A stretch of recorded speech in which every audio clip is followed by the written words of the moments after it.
Hey everyone, it's a little chilly here in Charlotte today. I played tennis this morning and hence the beanie and the vest and the long pants. But it was cold, but the sun was out, so once we got going, it was actually a very nice day to play. So I'm glad I was out there in it. Last time we talked about general warming up, dynamic stretching, and then static stretching after you play when your muscles are warm. So, and I promised you next time we'd talk about mobility. So we're gonna talk about that today. So we're gonna start with where do you need your mobility when you're playing? And if you think about your serving right here, you need mobility in your spine to get that rotation. And also, I'm gonna step back, watch what happens in my hip.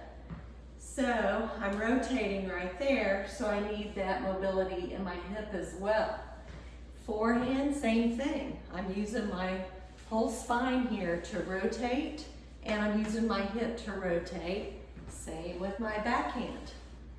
Same with you golfers. You're using a lot of rotation as well.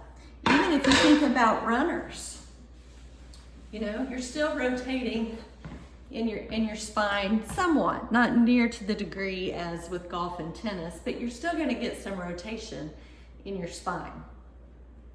We tend to get really stiff in our thoracic spine. The thoracic spine is from the bottom of your neck to the bottom of your ribs. And it's because our ribs come around and insert into our spine. That's where we get some general stiffness there. And then also postural changes, people who slump, they're gonna get more stiffness through their spine as well. So we wanna keep that upright posture so we maintain some more of our mobility. Okay, so you're already stiff. So what do we do about that? Well, for a lot of my patients who have tennis elbow, who have shoulder pain, one of the things I look at in the clinic is their mobility of their spine and their level of stiffness in their spine. And I check that with just range of motion. I have you go through different motions, and then I also get my hands on you, and I can compare one level to the next on how much mobility you have and if you're stiff in one joint versus another. So when I find a stiff joint, then I mobilize that with my hands. And then I also teach people how to mobilize that at home. And then when you mobilize a joint, you need to follow through with active exercise so that you can maintain the mobility that you gain.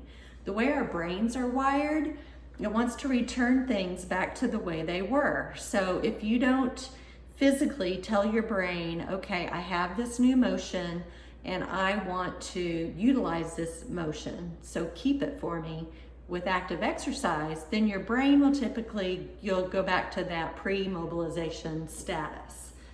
So, you know, it takes some time because you're still going to regress a little bit once you get mobile.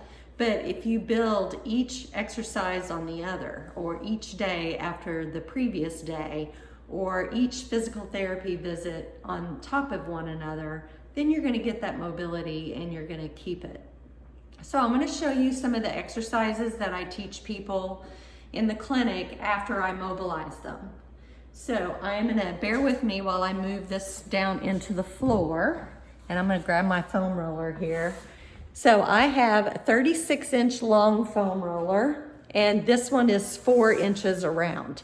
Most people have the 6-inch one around, and it will work to some degree, but this one's going to be a lot more specific. So hold on. Let me see. All right, I think you'll be able to see me from there. So I'm going to put my foam roller where it's going to be vertical to my back. And I'm going to start about the middle of my thoracic spine. As long as you are up above your ribs, then you're good. You don't want this in your lumbar spine, which is below your ribs, and you don't want it on your neck. So I am going to lift my rear. I'm going to cradle my head with my hands. I'm not going to crank up on it. but I also don't want my neck muscles to be holding me up all the time either. So I'm just gonna come up, cradle my head, and then I'm just gonna roll this foam roller up and down my back. Now some of you are gonna love this right away, and some of you are gonna think it doesn't feel very good on your spine. And that's probably because you are more thin or you're really, really stiff. But for people who are really, really stiff, they typically learn to love this exercise. So what I want you to feel for is stiff areas. So say like right at the bra line, typically people are really stiff. So from there, once you locate that area, then you can come back and extend over that foam roller. So I'm just lowering my rear, lowering my neck to get some mobility in the spine. So you can do that at several places. You don't have to hold it for very long, just a few seconds. You don't want to hold that for a long time. It wouldn't be very comfortable. Then what I want you to do next is put this at a diagonal. So now we're going to get this out on our ribs as well. And this one we're just going to swipe up and down. I'm not going to hold and extend over it. So my rear's up, my head's cradled, and you don't want to be extended. You want to be a little bit flexed so your spine is more open. And then I'm just going to swipe up and down to get on my rib areas.